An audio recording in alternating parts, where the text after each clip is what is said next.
where we really want confiscation or want the federal government to have a national database. If you buy a gun, the feds are going to know that what gun you bought. Yes.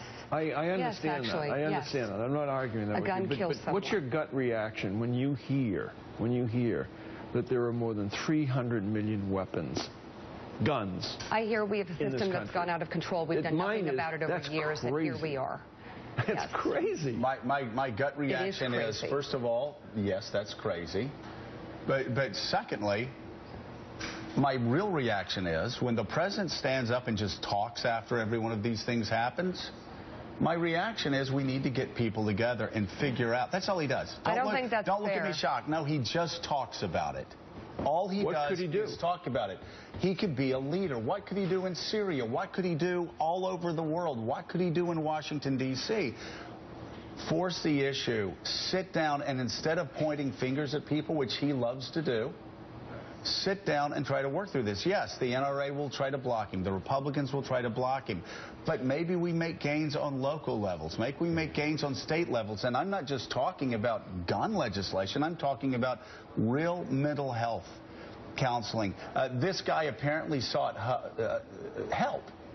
You look at a problem. We've got all of these mass shootings every year. In Chicago, 60 people shot dead last month. We have to find a solution. But just waiting for a lot of white people to get killed and then holding a press conference and ignoring the 60 black people that get killed every month in Chicago. I don't think that's what... That is so true. Oh, we all wring our hands when we see white people shot up.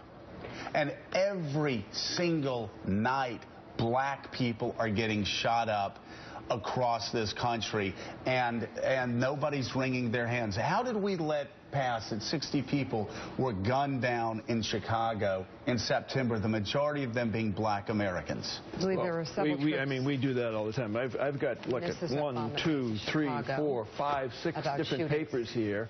Every day, the papers are filled with stories about violence around the world, violence in the United States. I mean, you're right about the fact that they are the ignored deaths in this country, largely minority, largely in enclaves of various cities that very few people pay attention to in terms of schools, in terms of access to medicine, in terms of access to grocery stores, and in terms of access to life, most importantly. I know people who are afraid to let their young sons and or daughters at the age of 12, 13, or 14 years of age out of the house on weekends because of the areas that they live in, because of the dangers of the street.